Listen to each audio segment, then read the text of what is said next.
नमस्कार मित्र, नर्सपीक्स चैनल पर आप सभी का हार्दिक स्वागत है। आज हम जिस विषय के बारे में बातें करेंगे, परिचर्चा करेंगे, वो है माता पिता की महत्वाकांक्षा और घुटने टेकते बच्चे। जी हाँ,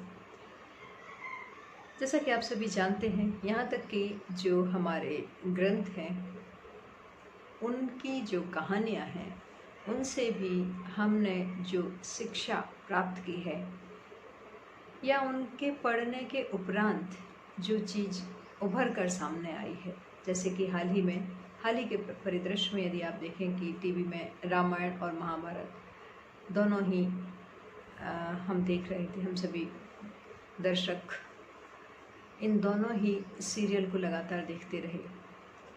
रामायण में जहाँ चारों भाई की शिक्षा दीक्षा बिल्कुल समय पर हुई और उनके अंदर जो संस्कारों का प्रस्फुटन है, पारिवारिक माहौल को देखते हुए जिस तरह से किया गया, महाभारत में उससे सीधे उल्टे एक राजा अपने पुत्र मोह के कारण, अपनी विवशता के कारण आखिर में उसने अपना राज्य के अधिकांश नागरिक, जो कि सैनिक के रूप में आप कह सकते हैं, अपने सारे पुत्र सभी को खो दिया। कारण सिर्फ उसकी अपनी महत्वाकांक्षा, उसकी अपनी महत्वाकांक्षा रही। अपने ही भाई बंधुओं से कभी मेल नहीं खाती उसकी जो थिंकिंग जो रही है उसकी, वो कभी मेल नहीं खाई। मेल नहीं खाने का कारण भी यही रहा है क्योंकि वो जन्मांध था। उसे चाहत थी दुनिया को देखने की, उसे चाहत थी स्वाभिमान से जीने की, ना कि किसी का दिया हुआ भीख के रूप में, प्रतिनिधि के रूप में ग्रहण करने की।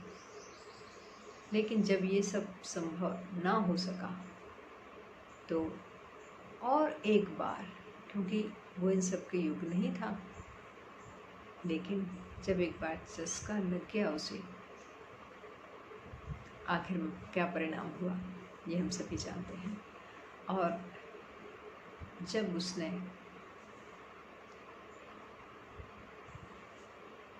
दुर्योधन को अपने पुत्र के रूप में पाया तो उसे लगा दुर्योधन चूँकि शारीरिक रूप से स्वस्थ है, अंधा भी नहीं है, आंखें हैं, तो उसकी आँखों में उसने अपने महत्वाकांक्षा के सपने को डालना शुरू कर दिया और यहीं से शुरुआत होती है उसके पतन की।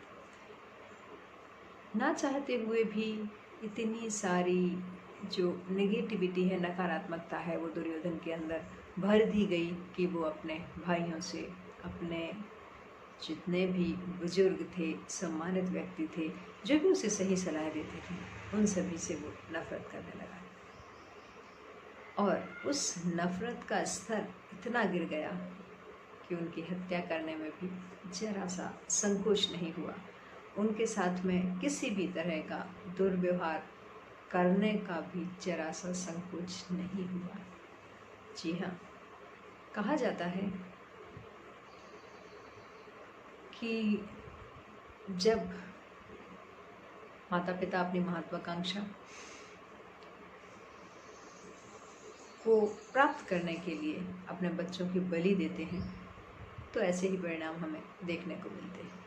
जी हाँ, तो रामायण महाभारत का जो ये निचोड़ है, हमें इन चीज़ों को ध्यान में रखते हुए हमारे बच्चों के साथ मित्रवत व्यवहार करो, लेकिन साथ ही साथ उनको सही दिशा दिखलाएं और उनके अपने सपने पैदा करें, उनके अंदर ये कैपेसिटी डेवलप करें कि वो अपने सपने देखें। आपकी महत्वाकांक्षा के तले अपने सपनों को ना घोंटें। क्योंकि कोई किसी दूसरे के सपनों का बोझ बहुत ज़्यादा दिनों तक ढो नहीं सकता। जब तक वो काम आपका पैशन नहीं है, जब तक उस कार्य को करने की आपकी रुचि नहीं है, करना मुश्किल होता है। इसलिए आप सभी से यही अनुरोध है कि बच्चों को अपने सपने देखने दें। हाँ, गाइड आपको करना है, क्योंकि यदि आप गाइड नहीं करेंगे, बहुत ज़्यादा आपने छूट दे दी, उसके भी दुष्परिणाम आपको ही भुगतने पड़ेंगे। इसलिए आपको ये चाहिए कि आपके अंदर ये समझ होनी चाहिए कि बच्चों को कितनी छूट देना है। और जैसे कि हम पतंग उड़ाते हैं तो हमें पता होता है कितनी ढील देना है और कब उसको खींचना है। ऐसे ही बच्चों का लालन पालन करने के लिए भी आपको इसी तरह का कंट्रोल अपने बच्चों पर रखना होगा। दूसरी बात, यदि माता पिता में से एक नहीं देख सकता, फिजिकली नहीं, आइज़ परफेक्ट है, लेकिन उसका वो परसेप्शन ही नहीं है, किन्हीं चीज़ों को देखने का नज़रिया ही डेवलप नहीं हुआ है, तो जो दूसरा पार्टनर है वो गांधारी ना बन जाए।